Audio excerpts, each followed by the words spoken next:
حكايات مرعبة. من الجوع الناس بدأت تاكل الحيوانات وبعدها بدأوا ياكلوا بعض. لا أنا مش هحكي لكم فيلم رعب، أنا هحكي لكم حاجات حقيقية وكمان حصلت في مصر. أهلا بيكم في كشف المستور مع نجوى ناجي، بالتحديد في القرن الخامس الهجري في زمن الخليفة الفاطمي المستنصر بالله. مرت على مصر فترة في كتب التاريخ اتعرفت بالشدة المستنصرية، كان فيها مصايب كتير، مجاعة وأمراض وفتنة حولت حياتهم لجحيم وحولتهم هم نفسهم لكائنات غريبة، كائنات شبه أبطال أفلام الزومبي وأكل لحوم البشر ومصاصين الدماء. سنة 454 هجري حصل فتنة كبيرة بين الجنود بتوع المستنصر بالله وفشل في السيطرة عليهم. وأيامها مصر كانت بتعاني من نقص كبير في مية النيل اتسبب في قلة الأكل وجفاف الأراضي الزراعية وارتفاع الأسعار، وطبعا انتشرت الأمراض، ومع استمرار الفتنة اتحولت مصر لدولة منكوبة، وعمليات السرقة وصلت القصور الفاطمية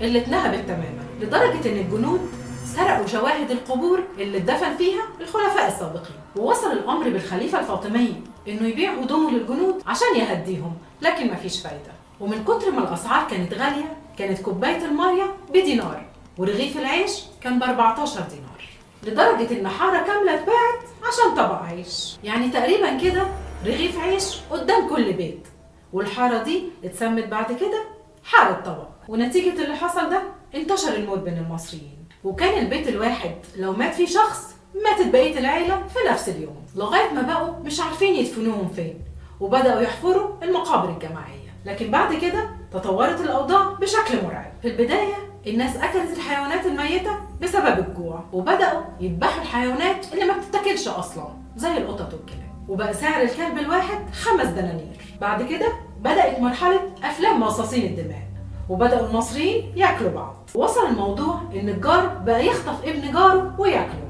والأغرب إنه ما كانش بينكر ده والناس ما كانتش بتستغرب. ده كمان في ناس عملوا بيوت سقفها قصير وعملوا خطاف، لو مر حد من جنب البيت بيشيلوه بالخطاف ده ويضربوه الخشب ويشرحوه وياكلوه. وفي يوم الوزير جه راكب على بغلة اتجمعوا عليها الناس واكلوها، فأمر الوزير بشنقهم عقابا على جريمتهم. لكن في اليوم اللي بعده اجتمع ناس تانيين واكلوا جثث المشنوقين من كتر الجوع. وفي يوم واحد خطف ست ماشية في الشارع ودخلها بيت فيه سكاكين وأثر دم وربطها وبدأ في تشريح رجليها وهي بتصرخ ومحدش سمعها، وولع الفحم وبدأ يطبخ اللحمة اللي قطعها من جسمها وياكلها. وبعد ما أكل شرب خمرة وسكر وأغمى عليه، وهي قدرت تفك نفسها وتهرب، وفضلت تزحف وهي جسمها كله دم لغاية ما قدرت توصل بيتها. ودي كانت من أصعب الفترات اللي مرت على مصر.